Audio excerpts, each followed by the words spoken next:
ఇప్పుడు మన ముందున్నది సీనియర్ నాయకులైన బూడిద నాగరాజు గారు. వారిని అడిగి తెలుసుకుందాం వాళ్ళ మాటల్లోనే ఈ విజయము ఎలా ఎలా సాధ్యమైంది. ఇన్ని ఓట్ల మెజార్టీ అంటే ఇన్ని రోజులు ఉత్కంఠభరితంగా సాగిందన్నారు, చాలా టఫ్ వస్తుంది అన్నారు.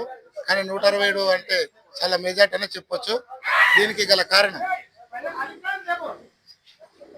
యాదగిరిగుట్ట మున్సిపల్ పరిధిలోని యాదగిరిపల్లి 2వ వార్డు 3వ వార్డు కాంగ్రెస్ పార్టీ అభ్యర్థులు బూడిద మధు గారు, అలాగే 3వ వార్డు అభ్యర్థి బరిగే రమ్య రామచంద్ర గారు అత్యధిక మెజారిటీతో గెలవడం మాకు సంతోషకరంగా ఉన్నది.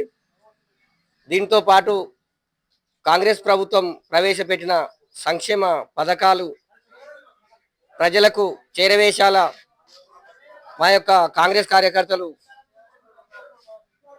ప్రజలకు తెలియజేస్తూ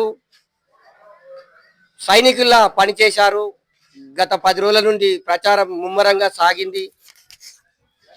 మా యాదగిరిపల్లికి 2 వార్డులు కాంగ్రెస్ గెలవడం సంతోషకరంగా మేము భావిస్తున్నాము, అందరము గ్రామ ప్రజలందరము.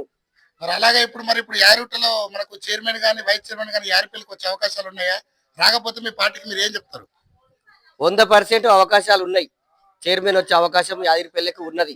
గతంలో ప్రతిసారి మనకు యారిపల్లి నుంచి ఏదో ఒక పదవి ఉంటుండే.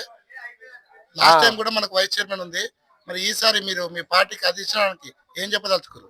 ఈసారి కూడా చైర్మన్ మా యాదగిరిపల్లికి ఇవ్వాలని మేము కోరుకుంటున్నాము. Okay okay.